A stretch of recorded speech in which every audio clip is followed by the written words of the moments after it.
Bine v-am găsit, dragilor din Zodia Scorpion, oriunde v-ați afla. Bine ați venit tuturor pe canalul meu, Tarot Flor de Loto. Eu sunt Nina, pentru cei care nu mă cunosc, și ca de fiecare dată mă bucur să vă am alături la fiecare lectură. Azi voi face lectura generală pentru ce a mai rămas din iulie, mai precis perioada cuprinsă între 25 până pe 31 iulie, așa că toți cei care aveți Soarele, Luna, Venus, Ascendentul sau oricare alt aspect astral important pentru voi din harta voastră natală și care are legătură cu Zodia Scorpion, atunci această lectură este de asemenea și pentru voi. Desigur, ca de fiecare dată vă rog să țineți cont de faptul că voi vă construiți viitorul în urma alegerilor și deciziilor voastre. Este o lectură generală, așa că vă rog din suflet să luați decât acele mesaje care rezonează cu voi, iar restul lăsați-le să zboare în univers, pentru că sigur sunt pentru alte energii care într-o mai mică sau mai mare măsură au o legătură cu Zodia Scorpion.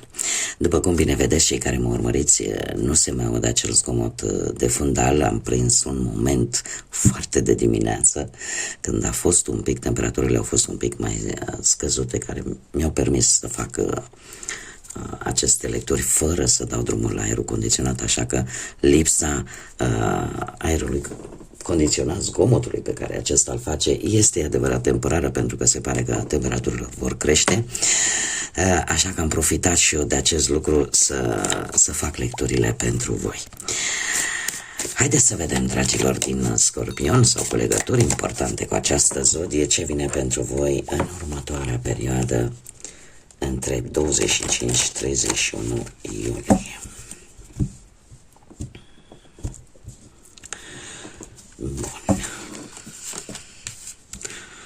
Bun. Dragii mei dragi, un nou început. Nu știu dacă e un proiect pe care voi vreți să-l începeți sau l-ați început de ceva vreme, poate prin intermediul internetului, de ce nu, uite, poate chiar un cont de YouTube. Dar este un proiect, este un plan pe care voi vi l-ați făcut și pe care l-ați început. Și lucrul ăsta o să vă aducă stabilitate, dragilor, o să vă aducă prosperitate în viața voastră personală, la nivel personal. Este probabil ceva legat de sănătate, este ceva legat poate de familie, de valorile tale moștenite, sau pur și simplu e ceva care într-un fel sau altul te va ajuta în, cum să spun eu, în bunăstarea ta, atât fizică cât și mentală. Lucruri bune, dragilor, lucruri bune. Nu e o perioadă rea. Unii chiar se pot gândi, nu știu dacă ăsta este visul vostru, să reușiți să luați o casă, să reușiți să vă mutați într-un loc sau să reușiți pur și simplu să obțineți ceva stabil în viața voastră. Se pare că lucrul ăsta se va întâmpla. Este cumva poate chiar predestinat, aș spune. Pentru că copacul lăsăm o parte că ne poate vorbi de sănătate, ne poate vorbi de familie, de fapt ne poate vorbi și de ceea ce ți-e destinat să fie. Acum trebuie să vă spun un lucru, tocmai ce Uranus a ieșit din două zodii importante, din Taur și din Scorpion, și lucrul ăsta se va vedea. Uranus este rebelul planetar, ca să zic așa, pentru că se pare că unii dintre voi, cât ați încercat voi să ieșiți din tot felul de situații, cât v-ați chinuit, cât ați depus efort foarte mare, parcă totul era degeaba, nu era degeaba, și asta probabil că s-a întâmplat pe o perioadă lungă de timp, da, ani la rând, posibil unii dintre voi să vă fi luptat cu murile de vânt. Nu a fost degeaba, a fost acest Uranus rebel care a încercat cumva în tot acest timp să-ți arate de fapt pe calea cea grea, este adevărat, că ceea ce nu-ți corespunde trebuie să-l lăsat deoparte, trebuie lăsat în urmă. Cumva ușor te-a făcut să te desprinzi, mare atenție, în mare parte de anumite persoane chiar din sânul familiei voastre, care totuși poate nu era ce trebuia. Da? Și în felul ăsta te-ai eliberat poate de anumite restricții. Tocmai de aceea se pare că vine în sfârșit o perioadă de stabilitate pentru voi. Haideți să vedem ce ne spune tarotul pentru dragii mei din Scorpion sau cu legături importante cu aceste zodii. Sunteți un pic, parcă vă vine greu să credeți, este că va veni și soare pe strada voastră, dar vine, nu vă speriați că vine. Și să vedem ce vine pentru această perioadă între 25 și 31 iulie. Și începem cu planul profesional, da. Pe plan profesional, nu știu, ați fost voi, ori că ați avut conflicte cu colegi, cu șefi sau poate chiar conflicte interioare vis-a-vis de cariera voastră profesională. Dar lucrurile vin cu o rapiditate extraordinară, așa că apare o comunicare foarte rapidă, posibil chiar un drum destul de lung pe care va trebui să-l faceți în interes de serviciu, în interes profesional și care vă va aduce abundență, dragilor. Nu știu dacă zodia Taur vă spune ceva pe plan profesional, dar acest top de bâte mie îmi spune că ai drum liber, dragilor, că aveți atâta energie încât parcă nu vă poate opri nimeni. Direcția este una bună pe plan profesional, rezultate rapide la care nici măcar voi nu vă așteptați vor veni. Nu aduce anul ce aduce ceasul și apar propuneri de joburi, propuneri care pentru cei care vă interesează vă vor aduce de asemenea, ne vorbește de lucruri bune. Avem împărăteasa care pe partea asta a muncii apare posibilitatea de a avansa, de a merge înainte într-o manieră foarte benefică pentru voi. Este, ca să zic așa, veți fi atenți un pic, nu știu, dacă aveți o firmă, dau un exemplu, aveți propria voastră firmă și schimbați logo-ul, da, schimbați, puneți un pic mai multă creativitate și faceți în așa fel încât să ieșiți în evidență. Chiar dacă sunteți angajați, veți face în așa fel încât apariția voastră să fie una care să iasă în evidență într-o manieră pozitivă. Veți ieși în evidență într-o manieră pozitivă la locul de muncă, iar asta vă va ajuta foarte mult.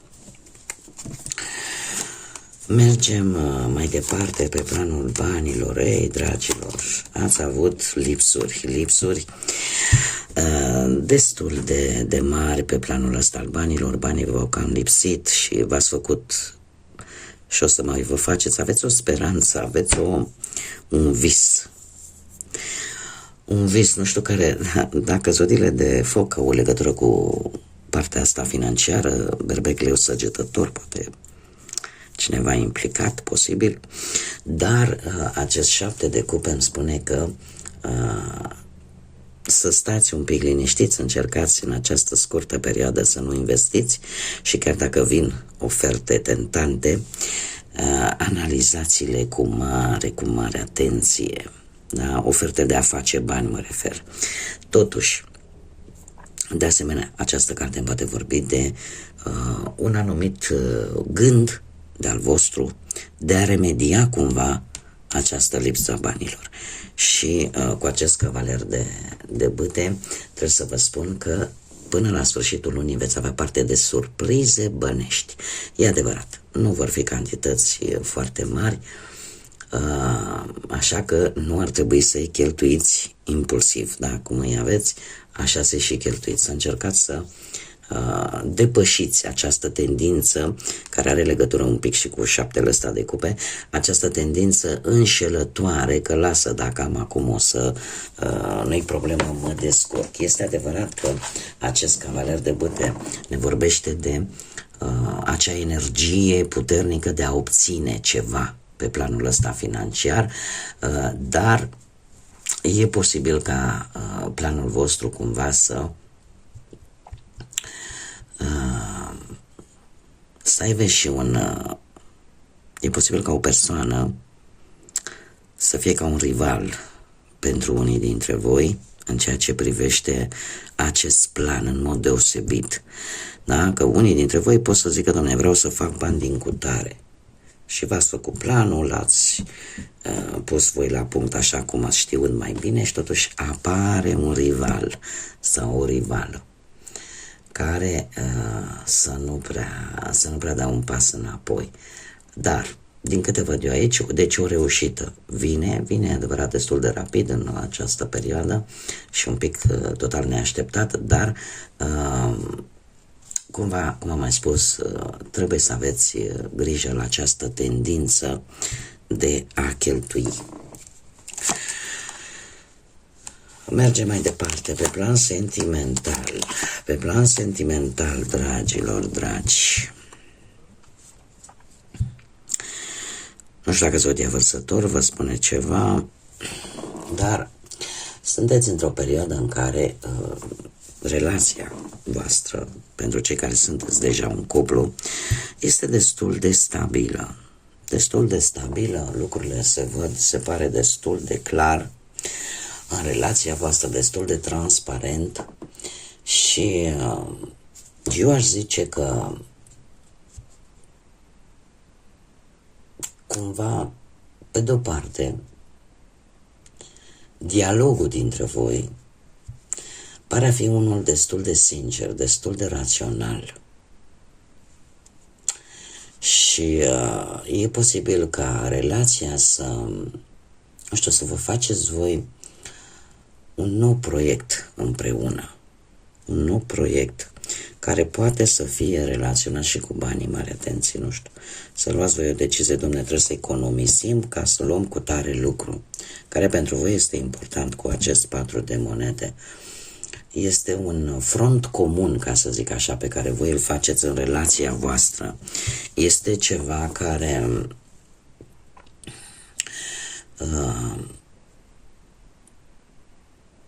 să vă facă un pic să strângeți cureaua. Acum, mai putem vorbi de un alt aspect, și anume faptul că unul dintre voi aveți un atașament destul de anxios față de perechea voastră, sau perechea voastră față de voi. Adică consideră că nu poate face sau nu poate trăi fără voi, sau nu, voi nu puteți trăi fără persoana de lângă voi. Și acest atașament anxios de multe ori poate crea probleme. Poate crea probleme, așa că este indicat să ieșiți un pic din zona voastră de confort. Adică încrederea oricum este vitală pentru voi și lucrul ăsta îl veți spune sus și tare, adică îl veți susține și îl susțineți de fiecare dată de câte ori aveți ocazia. Da? Trebuie să aveți încredere în primul și în primul rând. Iar acest atașament anxios, mare grijă cu el, pentru că vă poate cauza, în primul rând, vă poate cauza și apoi și relații voastre. Da? Încercați să lăsați lucrurile un pic, să le detensionați. Da? Să dați un pic de libertate. Nu acea libertate la care mulți se gândesc. Un pic de libertate. Mergem mai departe. Cei care sunt singuri. Cei care sunt singuri, am aici zodii de aer, de asemenea. Gemeni, Balanță, Vărsător. Dragilor dragi, există ori o energie de aer pe care poate ați cunoscut-o de curând. Cert este că este o energie care a avut parte, de fapt, de anumite experiențe nu tocmai pozitive, cel puțin pe plan amoros. Și asta a făcut ca în prezent să nu poată să-și manifeste anumite sentimente sau să scoată acele sentimente adevărate din interiorul său. Este probabil puteți fi chiar voi, mai ales cei care aveți un ascendent într-o zodie de aer, Gemeni, Balanță sau Vărsător, să fi traversat de-a lungul vieții experiențe destul de nefaste pe plan sentimental și asta să vă fi făcut să deveniți un pic mai reci, aparent cel puțin, sau să vă fie foarte greu să vă manifestați ceea ce simțiți cu adevărat și asta să fie un impediment în a găsi persoana potrivită pentru voi pe plan sentimental. Această ultimă perioadă din iulie vine cu acest 3 de cupe care îmi vorbește de o reîntâlnire posibil cu cineva din trecutul vostru, cu vreun fost, cu vreo fostă sau pur și simplu un anumit eveniment în care voi socializând puteți întâlni pe cineva. Deci avem foarte clar, aici se va reîncerca pentru cei care vă regăsiți cu această variantă, cu vreun fost sau vreo fostă, se va reîncerca cumva ideea asta de a te cuceri, de a vă cuceri pe voi. Iar pentru cei care în urma socializării, în urma unui eveniment cu prietenii, nu știu, aici așa mi-apare un eveniment, să puteți întâlni pe cineva și până la sfârșitul lui iulie, dragilor, apare un as de cupe. Apare ori o renaștere de sentimente cu cineva din trecut, ori un nou început în dragoste. Apar sentimente puternice, apare un nou început. Au o conexiune foarte profundă, ceea ce nu e rău deloc. Haideți să vedem ce mesaj am pentru voi, dragilor, din Scorpion pentru perioada 25-31 iulie. Și avem lumea și numărul 36 sau numărul 9. Referitor la acest număr 9, trebuie să vă spun că este ceva se termină, ceva se închide în viața voastră, o etapă, un capitol și vă pregătește pentru noi începuturi, pentru noi etape care vin în viața voastră. Este momentul în care trebuie să culegeți roadele la tot efortul pe care voi l-ați depus într-o anumită situație. Numărul 9 are o cum să spunem, o energie spirituală, da? Pentru că ne vorbește de finalități, de finalizarea unor proiecte, unor capitole care au durat poate de destul de multă vreme și suntem într-un an cu energie nouă. Ce ne spune acest mesaj? Ne spune așa că fii deschis către noi posibilități în toate aspectele vieții tale.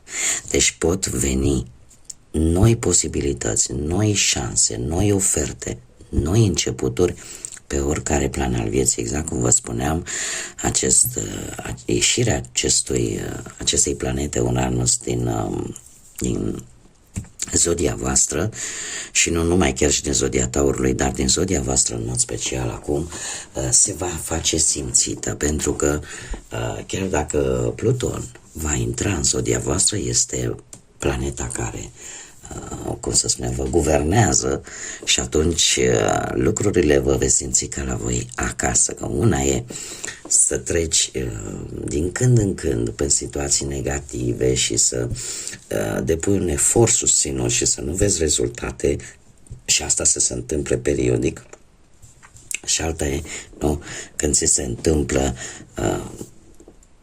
din când în când, da, la un anumit interval de timp. Eu sunt sigură că mulți dintre voi ați avut o perioadă de poate de 7-8 ani în care efectiv v-ați zbătut în multe situații din viață. Uite că lucrurile încep să se schimbe și la asta se va vedea chiar cu sfârșitul acestei luni iulie. Bun, dragilor, cam atât am avut pentru voi. Mulțumesc din suflet pentru prezență. Desigur, mulțumesc tuturor celor care sunteți alături de mine și mă sprijiniți și mă faceți să continui să fac ceea ce eu fac aici pe YouTube. Mă ajutați prin intermediul distribuirilor, prin intermediul comentariilor, al like-urilor pe care voi mi le dați și, desigur, tuturor celor care se abonează, că, apropo de asta, este gratuit. Dar pe mine toate aceste lucruri care nu costă bani mă ajută și mă stimulează să merg înainte cu acest proiect pe care eu l-am numit Tarot Flor de Loto. Până data viitoare, când ne vom reîntâlni la o nouă lectură, numai bine vă doresc liniște, pace, echilibru în suflet, în gânduri și, desigur, multă energie pozitivă. Așa că până la o nouă lectură, numai bine și să fiți iubiți, dragilor!